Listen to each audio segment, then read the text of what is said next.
Ek is Catherine van Heerden. Ek wil jou 'n vraag vra. Wat 'n verskil maak jy in ander mense se lewens? Maak jy 'n verskil? Neem jy tyd uit om te dink oor wat jy doen, wat jy beteken en hoe jy uitreik na ander mense toe? Ons is vir een doel geskape. Ja, ons is vir ander doele ook geskape, maar hier is een belangrike doel. Wat is jou doel op aarde en wat doen jy om uit te reik na ander mense toe? Kom ons dink bietjie daaroor.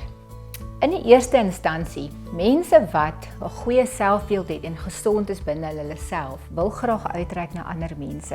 En daar's baie geleenthede om ons om dit te kan doen en dit te kan identifiseer. In ons westerse kultuur is dit egter so dat ons baie keer groot gemaak is as persone wat na onsself moet kyk. Ons raak individualisties en na onsself toe gerig. En soms raak ons so besig en al die take wat ons het en al hierdie balle wat ons in die lug moet hou, dat ons nie altyd geleenthede kan identifiseer om iets vir iemand anders te beteken nie. Maar vandag wil ek jou uitdaag.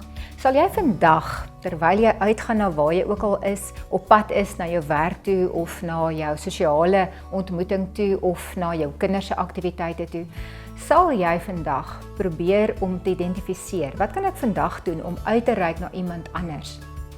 Sodat ek aan die einde van vandag kan lê in my bed en kan dink, waar het ek iemand se hart aangeraak? Miskien het ek iets vir iemand betaal, miskien het ek 'n woord van bemoediging gegee, miskien het ek betrokke geraak by hierdie projek of daai projek wat ek weet iemand anders se hart sal aanraak.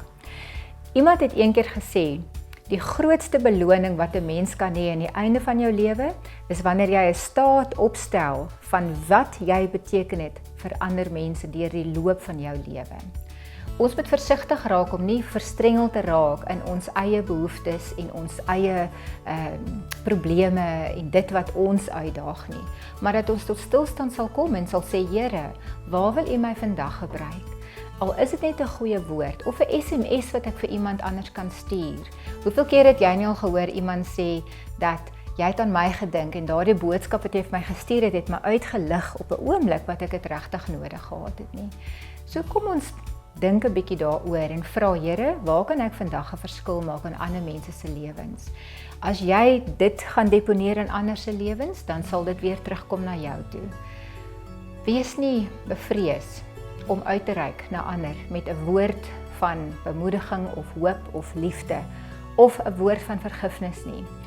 Een ding wat baie belangrik is om effektief daarin te wees, is om self gesond te wees as 'n mens.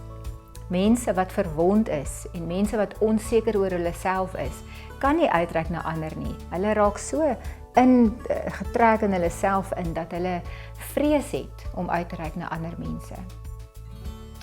Raak stil. Vra die Here, where can I mean something to someone today? Ek het 'n gewoonte om aan die einde van elke dag te lê in my bed en vir myself te vra, vir wie het ek 'n glimlag op hulle gesig vandag gesit? En op watter manier het ek dit gedoen? En as dit nie kon wees vir mense daar buite nie, ten minste kan ek dit doen vir my kinders of ek kan dit doen vir die dame wat in my huis werk. Iemand kan iemand anders aanraak. Gaan raak vandag jou wêreld aan.